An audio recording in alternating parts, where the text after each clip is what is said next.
Hello, everybody. The airwaves are buzzing. Well, it looks like somebody shot themselves in the foot. It's funny how something as simple as the Privacy Act in wherever you are in the world can stifle every aspect of your lives. Here, no different. In the Philippines, the YouTube is abuzz with different points of view of what is or isn't the law now in the Philippines, currently or about to happen. There are channels that quote various Republic Acts, some that are quoting 15 months ago, some that are quoting that came in on the 12th or 15th of June. Whatever they are rather concerning in the sense that bloggers who are just enjoying a hobby of filming in and around their neighborhood, showing people what life is like on the streets of their barangay, maybe in their town, wandering round the markets, saying hello to friends and acquaintances on the street, having kids come up and wave and give you a high five. If we are to believe everything that the bureaucrats of certain countries have created, none of us would have a phone, none of us would bother having a camera, except maybe to leave at home and take photos of food,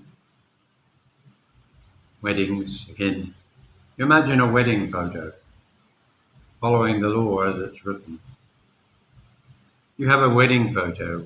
What would you do? You stand outside the wedding reception handing out people disclaimers, authority to film, authority to take pictures, to show those images maybe to friends and family and even strangers. Well, that's how ridiculous the whole concept is at the moment. We're led to believe by various channels that we have to block everybody's face out. You imagine going to the market and you'd have to show yourself so that at least you, the viewer, can see something going on in the market beyond one's face. You could take it to the ludicrous situation that maybe the carrot or the potato was embarrassed, so you had to block him out too, or her. Chickens were offended, and maybe even the pigs and cows before they're eaten. Because after all, sometimes you see the head sitting on the side of the butcher's table. I know I'm talking a load of gobbledygook to many of you, but let's just take everything to the ludicrous situation. The Philippines wants people to come here. It encourages people to come here. It's a great place to come. We love to remind people how beautiful it is and how friendly and hospitable human beings. I'll say human beings because it's all Filipino. But like everywhere in the world, you only have to look around. The lawmakers of the world just think that maybe we need a little bit more guidance in our daily lives. But then you get a clown like that Vasali guy, who clearly it would have been so much simpler just to put him on a boat or a plane and tell him to piss off. But no, they're going to make a scapegoat of him, which is fine. That's their prerogative. It's their country. But as a result of his idiotic behavior, everybody else is now in the spotlight. And guess who? Foreigners. The people that come here to the Philippines and bring foreign currency by way of their pensions, their savings, their investment in building homes and families, education. And now, of course, the powers that be, have decided that they need to strengthen those laws. Like most good lawyers will find a way to interpret the laws that are already there in any country. They'll find what do they call it? The Revolution Act or something in America that of 18 or 1760 they've enacted. There's laws everywhere, and I'm sure there are here in the Philippines too, that if interpreted the right way, they would include shaming people, making people look stupid, maybe annoying people, all of those things. But we now live in an age where the camera, is what we all look at. We watch the news, we watch the latest recipes being made, we watch the funny side of life, we watch the horrific side of life, we watch anything. And of course, the powers that be have decided that they need to strengthen those laws here in the Philippines. And they've only just recently announced that they were going to have what was it called? A digital nomad. That was what they were calling it. It was acclaimed as going to be a great new video opportunity for young people to maybe come here and spend a year filming the sights and sounds of the Philippines. And that's absolutely wonderful. But of course, like everything, it's announced with great fanfare. And once you start looking at it closely, is it really worth it? All of the loopholes, all of the things that, in effect, every law that comes into effect just about anywhere in the world has a financial aspect to it. And we just have to say to ourselves, well, we're living in a world where money matters. And it's no different here in the Philippines. There's laws about driving down the road on the wrong side. There's laws about crossing a double yellow line. But they're of no use to anybody unless they enforce them. And of course, laws are only enforced when there's a need for additional money here in the Philippines. It's not like in Australia where you have speed cameras everywhere, CCTV cameras at every corner of a street, catching the images of the burglar who just threw a brick into the shop window and took all the diamond rings out of the display. Here we haven't quite got that far, but we're getting there. Slowly, we're getting there. And that's great. It keeps the law-abiding happier, and it gives a bit of a warning to those that want to misbehave. But I would say, the innocent blogger who finds living in the Philippines as a foreigner can be somewhat boring when it gets down to everyday life. After all, you can only spend a couple of years building your house. You can only spend a year or so doing the garden landscaping. You can only travel for as long as you're able to. But for those that want to live here permanently, it's always nice to be able to have a hobby like blogging. So many people see you walking along with your camera up there, talking to yourself in a camera. Now, of course, most Filipinos are not stupid. They live and born with a phone in their hand. And they know darn well that you're filming. And they ask you often, well, not often, almost all the time, "Are you a blogger, sir?" "Yes." "Oh." As they do in front of you, or a high five, or a hey. And that tells you that they want to be on those blogs. They're happy to be there. They're happy to be famous for 1 second or 3 seconds. But where the problem lies, really, I suppose, is that stupidity being filmed, where you're mocking somebody, That's important that you realize you can't do that. Now, do you need a law that stipulates that you can't? Well, I suppose we do, just so that those that forget and get reminded can have it drawn to their attention. Can you imagine that when you enter the Philippines, people say, "Have you got a phone, sir?" Yes. Has it got a camera? Yes. Do you do vlogging? Yes. Oh, may I hand you this, sir? And it's a pamphlet explaining the do's and don'ts of blogging in the Philippines. Yes, sir, you can go and film in your local market, but you must block out everybody's face. That's an interesting concept. You've come to the Philippines, you want to show how friendly the people are, the smiling faces, the waves, you know.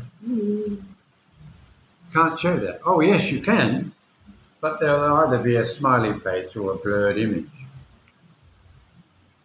Now, of course, if I read the law right, and I'm only like anybody else, I just pick up and I start reading the various Republic Act that everybody else is referring to. Opinions by lawyers here, attorneys in here, practicing law in their own country, suggest that there's no harm in filming. It's only when you upload it, I should say, upload. You must make sure that you use a program that blocks out the images that you just filmed. Now, okay, it's going to be a bit of a bind because it might take you a little longer, but I'm sure technology is available to most people in the form of an app. I believe Something Cut has it within one of its programs, which enables you to draw a line around yourself, but everybody else is in some kind of blurred image. Now, that takes the essence of the video completely out. When you're sitting there chatting away and having a good laugh with the local tricycle driver, who you've known for many years, along with his mates, and they're always making crude remarks to you in a joking way, a man kind of joke. Are we no longer going to be able to show the toothless wonder that you always enjoy having a banter with? Are we going to not be able to show my dear friend Ian because he'll be identified? Do I have to get a disclaimer from him every time I think I'm going to bump into him each day? Or should it only maybe last for a month and then I have to renew it? You know, taking holiday shots is allowed. Taking pictures for your family and friends. But when you have a video channel, which might happen to show the world how you're enjoying your time here in the Philippines, that's not allowed. Well, it is and it isn't. That's the whole point. There's so much misinformation out there. You know I said you could put a mask on a carrot, or maybe the dog or the cat that happens to be roaming around the market. I mean, how ridiculous do I have to be for me to get the message across to you? Sure, I'm not trying to give you misinformation at all. I don't know the information, and I doubt very much if any blogger here truly understands the true meaning of the law that they're intending to try and add. And I believe it's the Republic Act, it's a memo.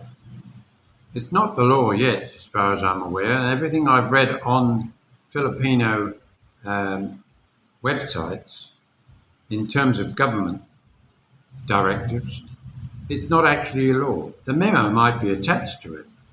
Maybe it's called like an appendix to an existing law. And that may well be the case. But it's funny how if it came in June 12th to 15th, you'd think it would be everywhere. I saw a little piece on GMA with a certain person who represented I think it was the Privacy Commission, talking partly in English and partly in Tagalog. And if I was scratching my head, I'm sure everybody else was doing the same. Because as much as it might be a desired effect to maybe provide a platform from which to prosecute certain individuals who've been caught already, or those that they wish to silence, it isn't necessarily designed, I believe, to do what everybody thinks it's going to be.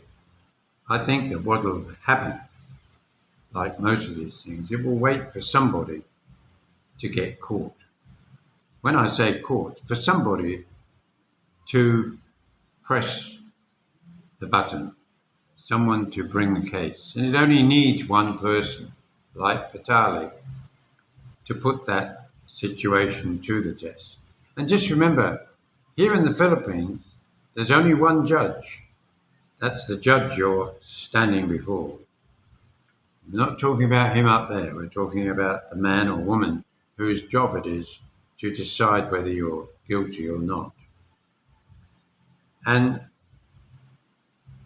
there lies the problem for many of us. We've been brought up, I should say, in the West, where the jury system, where people judge our behavior and our actions by our peers as well. And the judge really is there to ensure that the law is followed in that direction. And it's up to the 12 people of your peers, black, white, Chinese, Asian, whoever they are in the community, who are called up for jury service.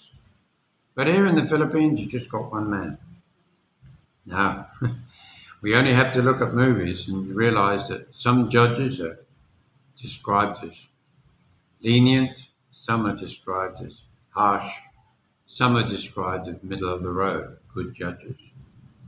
Because what is a judge? A judge is somebody who sits back, looks at all the facts, and then arrives at what he believes to be a fair and equitable interpretation of what has just been put before him.